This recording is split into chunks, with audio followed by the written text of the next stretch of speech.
Hello guys, good evening. അങ്ങനെ നമ്മൾ much anticipated movie ദൃശ്യം 3 ലാലേട്ടൻ്റെ പടം കാണാൻ ജോജി മിൽസി പോയിരിക്കുകയാണ്. പടം ഓൾമോസ്റ്റ് ഫുള്ളായിരുന്നു, തിയേറ്റർ ഓൾമോസ്റ്റ് ഫുള്ളായിരുന്നു. പിന്നെ സിനിമയെക്കുറിച്ച് പറയുകയാണെങ്കിൽ it's A reasonably good watch. നല്ലൊരു മൂവിയാണ്, നല്ലോണം ചെയ്തിട്ടുണ്ട്. ഫസ്റ്റ് ഓഫ് ഓൾ അത് ബോറിംഗ് അല്ല ഒട്ടും.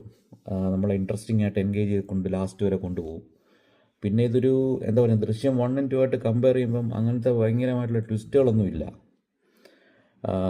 It's more of a family drama. അത് പ്രതീക്ഷിച്ച് പോയാൽ മതി. പടം കൊള്ളാം, എന്നാലും പോയി റിയലി വർത്ത് വാച്ച്. മനസ്സിലായില്ലേ? അത് ലാസ്റ്റ് വരെ നമ്മൾ എൻഗേജ് ചെയ്ത് കൊണ്ടുപോകും. നല്ലോണം എല്ലാവരും അവരവരുടെ പണി ചെയ്തിട്ടുണ്ട്. ജോർജ് കുട്ടി ഡസ് വാട്ട് ജോർജ് കുട്ടി does, Sahadevan does what Sahadevan does. ആ ഒരു ലൈനിലാണ് പിടിച്ചിരിക്കുന്നത്.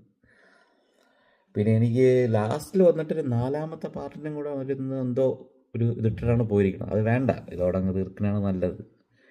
അതാണ് അതിൻ്റെ ഒരു ലെഗസി. 2 നിർത്താമായിരുന്നു, പക്ഷെ 3 ഓക്കെ, ബട്ട് ദാറ്റ്സ് ഇറ്റ്. ഇനി വേണ്ട എന്നുള്ളതാണ് എൻ്റെ ഒരു അഭിപ്രായം. പിന്നെ എന്ത് പറയുന്നത്, എല്ലാവരും തിയേറ്ററിൽ പോയി കാണാം. Good movie, absolutely good one.